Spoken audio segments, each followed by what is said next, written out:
మంత్రి వివేక హత్య కేసులో సిబిఐ విచారణ కొనసాగుతోంది.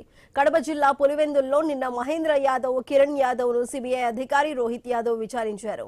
పులివెందుల పిఎస్ లో సాయంత్రం వరకు విచారణ సాగింది. నేడు మరికొందరిని విచారించే అవకాశం ఉంది.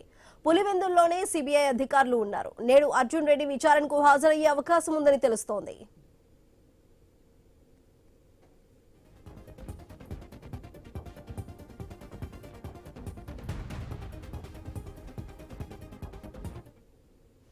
మాజీ మంత్రి వివేక హత్య కేసులో సిబిఐ విచారణ కొనసాగుతోంది.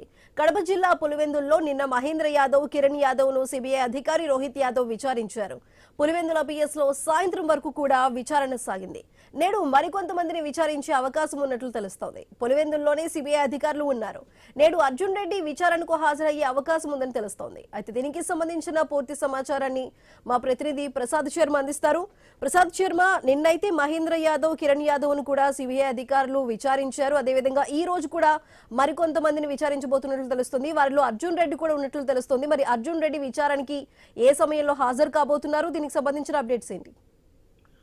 సుధా, ఇప్పటికే సిబిఐ వివేకానంద హత్య కేసు సంబంధించి సుప్రీంకోర్టు ఆదేశాల మేరకు మళ్ళీ 2 ఏళ్ల తర్వాత విచారణ ప్రారంభించి విచారణ నేపథ్యంలో ఇప్పటికే ఏదైతే ముద్దాయిలుగా ఉన్నారో కిరణ్ యాదవ్ కు, సునీల్ యాదవ్ కు, అలాగే తర్వాత ఈ సాక్షిగా ఉన్నటువంటి మహేంద్ర యాదవ్ ను కూడా హైదరాబాద్ లో సిబిఐ కార్యాలయం విచారించింది. అయితే తదుపరి విచారణ నేపథ్యంలో భాగంగా ముగ్గురికి పులివెందులు చెందినటువంటి ఏదైతే సునీల్ యాదవ్ సోదరుడు ఉన్నాడు కిరణ్ యాదవ్ కు, అట్లాగే ఈ భరత్ సాక్షిగా ఉన్నటువంటి భరత్ యాదవ్ సోదరుడు మహేంద్ర యాదవ్ కు, అలాగే ఈ మొత్తం ఈ వ్యవహారంలో అర్జున్ రెడ్డికి కిరణ్ రెడ్డికి మధ్య సాగినటువంటి ఫోన్ సంభాషణ నేపథ్యంలో, చాటింగ్ నేపథ్యంలో సిబిఐ ప్రత్యేకంగా దృష్టి సారించి ఈ నేపథ్యంలోనే ఈ ముగ్గురికి నోటీసులు ఇచ్చింది. నిన్న మహేందర్ రెడ్డి తర్వాత కిరణ్ రెడ్డి హాజరు కావడం చెప్పింది. దాదాపు ఒక్కొక్కరికి 2 గంటల పైగా సమయం తీసుకుని అనేక ప్రశ్నలను సిబిఐ సంధించి వారు సమాధానం చెప్పారు.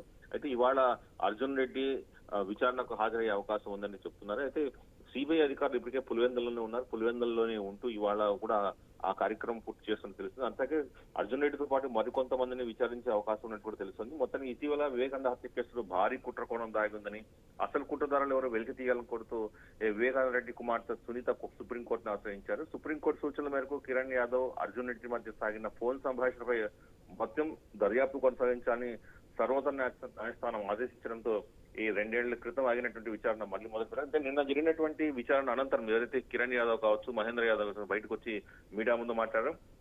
మహేంద్ర యాదవ్ తనకు కిరణ్ కు మధ్య ఉన్న సంబంధం కేవలం బంధువు కాబట్టి నేను ఫోన్ లో మాట్లాడిన తర్వాత దానికి తనకు ఎటువంటి సంబంధం లేని స్పష్టం చేశారు. అయితే ఈ కిరణ్ యాదవ్ మాత్రం తను స్పష్టంగా చెప్పారు, తన మీద హత్యాయత్నం తను చంపేందుకు కొంతమంది ప్రయత్నిస్తున్నారు, ఆ అభిప్రాయాన్ని మానుకోవాలని, తన కేసు ముందుకు నడవాలంటే తమను ఉంచాలంటూ కూడా వాళ్ళు కోరడం జరిగింది. ఏదైతే 2019 మార్చి 15 జరిగినటువంటి ఈ వివేకానంద హత్య కేసు సంబంధించి వ్యవహారం ఆ రోజు ఉదయం 6:15కు వెలుగు చూస్తే, కానీ ఈ కిరణ్ రెడ్డికి తర్వాత అర్జున్ రెడ్డికి మధ్య సంభాషణ అర్ధరాత్రి 1:42 మధ్యలో జరిగినటువంటి వాట్సాప్ సంభాషణలో ముందే ఎలా తెలిసిందనేటువంటి ప్రధానమైన అంశం మీదే ప్రస్తుతం విచారణ జరుగుతోంది. Sudha. Right Prasad, thank you.